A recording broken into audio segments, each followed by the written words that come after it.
Só que a grande real, irmão, aqui eu quero que se foda, porque o filho é meu e eu não tô criando o filho para ser mais um fraco frustrado que tá terceirizando a responsabilidade dele.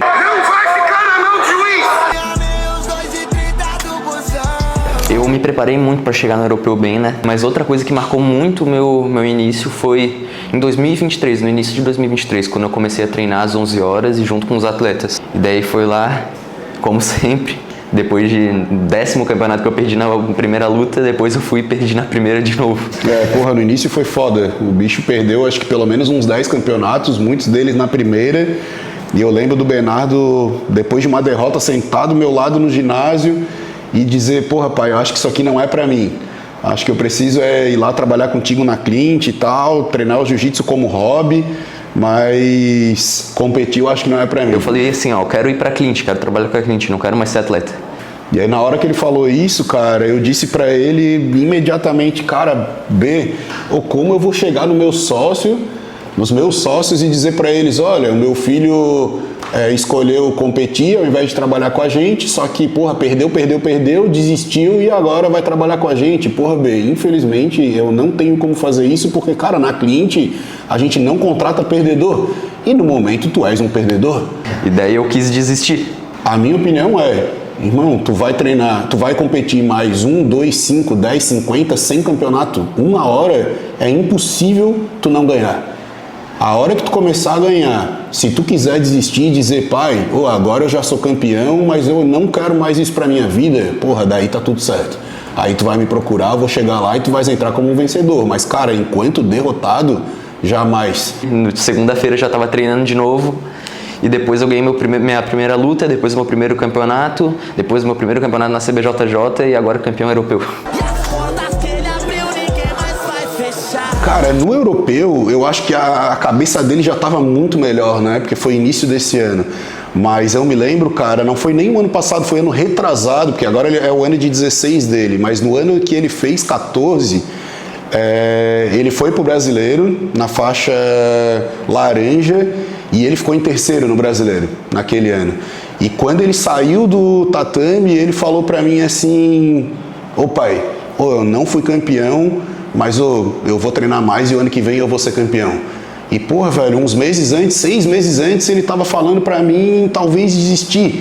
E aí quando ele saiu do tatame e disse isso pra mim, de que, pai, eu vou treinar mais e o ano que vem eu vou ser campeão, ele não foi campeão ano passado, ficou em terceiro de novo, mas, porra, é o mindset de seguir em frente, de continuar, e pra mim isso valeu muito mais do que qualquer medalha que ele vai ganhar. Porra, falar que velho, perdi, mas, beleza, entendi, é isso, segue em frente, o ano que vem eu vou voltar melhor. Porra, pra mim isso foi a maior conquista. E aí agora ver ele campeão europeu esse ano, porra, foi sensacional, né? Muita alegria, orgulho infinito. E eu fiz uma palestra lá no Fire da Hotmart, que é o maior evento de marketing digital do Brasil, e eu contei um pouco dessa história lá e eu disse que, porra, na Clint a gente não contrata derrotado. Quando eu falei isso pra galera no palco, eu me lembro que, cara, na hora de olhar as avaliações do feedback da palestra, cara, foi 8 ou 80, assim, uma galera deu nota 10, muita gente deu nota 10, porque curte essa pegada, só que uma galera, que eu acredito que é a galera mais fraca, meu Deus, como que fala assim com uma criança? Só que a grande real, irmão, aqui eu quero que se foda, porque o filho é meu e eu não tô criando o filho para ser mais um fraco frustrado que tá terceirizando a responsabilidade dele. Quando o André começou a Clint, né, na época o nome era outra empresa, eu também tinha a Bernet Jiu-Jitsu e antes de ter Start Doing era Bernet Jiu-Jitsu, né, era uma salinha. O Luciano começou antes, ele foi o cara que puxou e trouxe Jiu-Jitsu pra minha vida, pra vida da nossa família. O André, além de ser meu irmão, ele é o meu primeiro faixa preta, né, então foi o primeiro cara que eu formei faixa preta dentro do Jiu-Jitsu e isso é um marco histórico para qualquer família, eu acho, né? Um irmão poder graduar o outro faixa preta e poder estar trabalhando esses valores com ele dentro das nossas famílias. Então eu trabalho com a minha família, com os meus filhos, ele trabalha com os deles e depois a gente se junta para poder estar fazendo esse treinamento aqui e conquistando o que a gente está conquistando, né? Eu sempre joguei bola desde muito cedo, né? E, porra, gostava pra caramba e treinava bastante e tal, até que eu lesionei meu joelho. E aí, porra, não tinha operado ainda e, porra, preciso fazer outro esporte. Foi quando o Luciano me apresentou o jiu-jitsu e, porra, de cara, assim, eu já me apaixonei pela parada. E aí eu só não sabia naquela época que conhecer o jiu-jitsu mudaria a minha história, a história da minha família como um todo, né? Hoje eu treino, sou faixa preta, a minha mulher treina, tá na Azul, meus 3 filhos treinam também. E, porra, eu lembro que eles treinam para competição, os 3, assim, treinam pesado, dominam as categorias dele hoje, estão no top 3 a nível mundial, os 3 filhos. Eu não gosto de jiu-jitsu, pai, e eu não quero isso pra minha vida.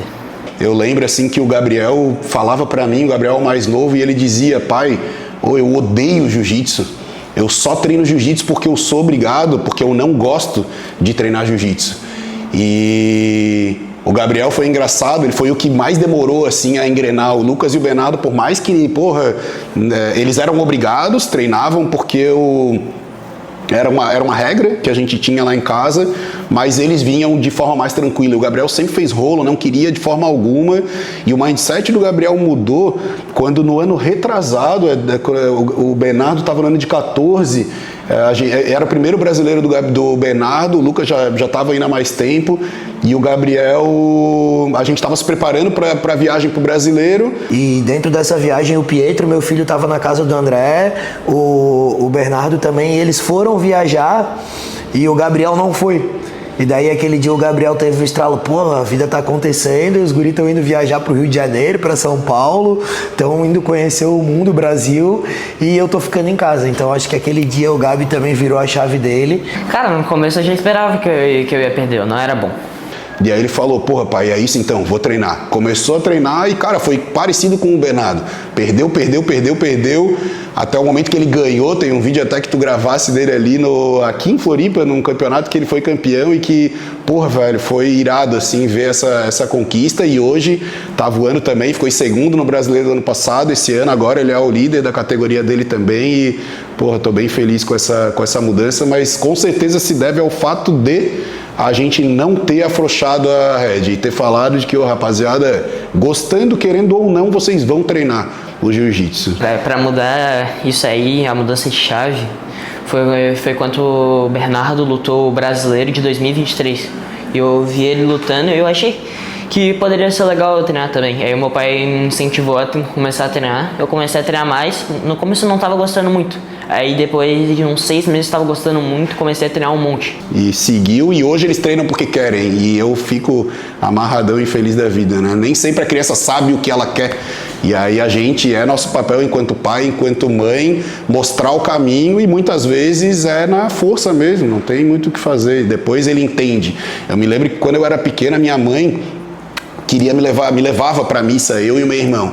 E eu odiava ir pra missa. Eu pensava: caralho, velho, por que eu tenho que ir pra missa? Eu não entendia isso. E aí depois que eu tive filho, caramba, vou levar os meus filhos pra igreja também junto comigo. E eles eram pequenos, mas eles pequenos não entendem o que o padre tá falando, a mensagem que passa na missa. Só que só o fato de naquele momento eles terem que ficar quietos, isso já é um aprendizado foda.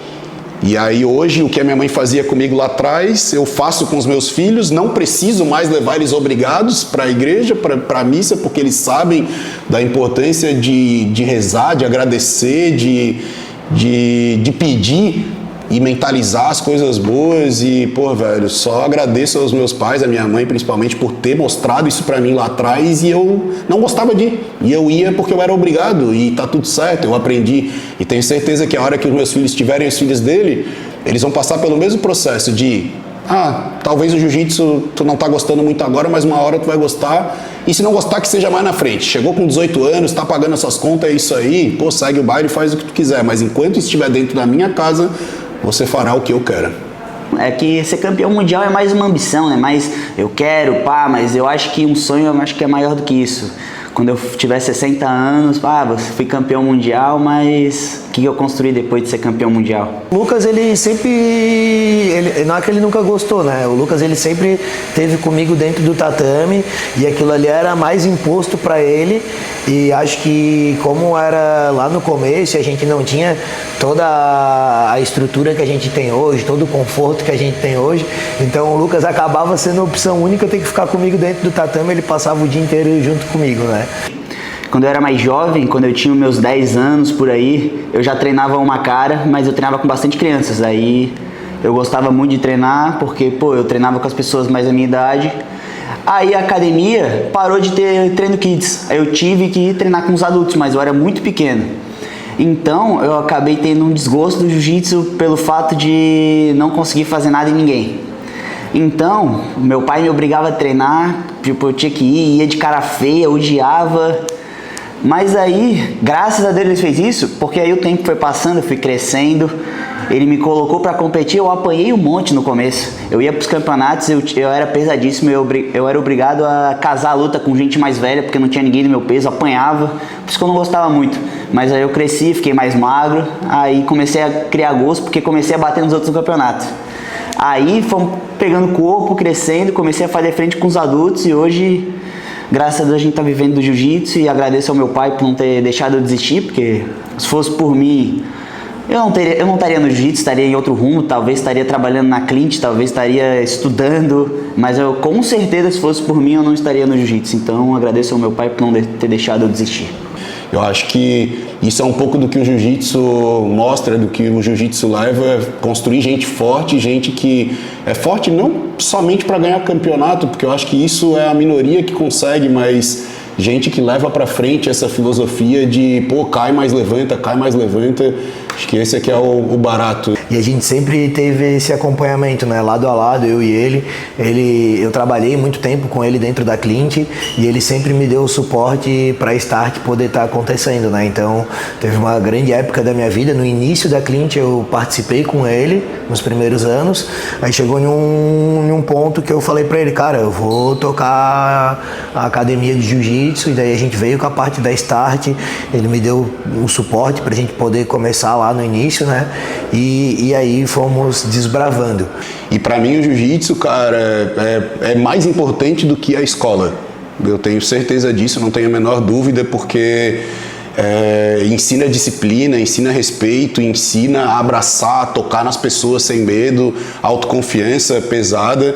E daí agora tô passando, acho que o momento mais feliz com a minha família dentro do tatame, porque tanto o meu sobrinho mais velho, o Bernardo, quanto o meu sobrinho do meio, o Bernardo, e o meu sobrinho, o Gabriel, eles se interessaram de uma forma que hoje eles estão entre os melhores do mundo dentro da categoria deles, né? O Bernardo foi campeão europeu agora na juvenil, o Gabriel tem conquistado todos os títulos, campeão sul-americano, com certeza ele vai ser campeão brasileiro agora. E, cara, eu tô realizado por eles estarem aqui dentro comigo, né? Então, acho que muitas famílias elas acabam perdendo contato com seus entes, né? Por conta da rotina do dia a dia, e eu poder ter essa rotina dentro do tatame com os meus sobrinhos tem me dado uma energia, uma vontade de estar aqui, feliz por eles estarem conquistando, de eles estarem com garra, vendo que é difícil mesmo, tomando pau e depois superando. Então, é uma realização pessoal minha ter a minha família dentro do tatame.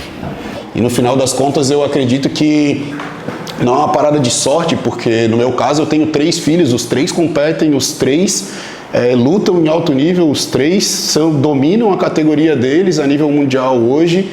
E, porra, não é por acaso, isso é cultura, é resiliência e é algo que a gente tem dentro de casa, é algo que a gente tem aqui dentro da nossa equipe de jiu-jitsu, é algo que a gente transfere para dentro do mindset da empresa também. E, enfim, sou feliz pra caramba de ver isso. O Bernardo, ano passado, início desse ano, foi o ano passado, na verdade, ele ficou em terceiro no Brasileiro. Esse ano agora ele foi campeão europeu, é o líder da categoria dele, vai lutar o Brasileiro agora, vai lutar o Mundial, e a gente está bastante confiante. Acho que a gente vai ter bons resultados com ele e com os outros também. O Lucas e o Gabriel também seguem na mesma pegada, e com certeza não é por acaso, não é sorte, é questão de mindset mesmo.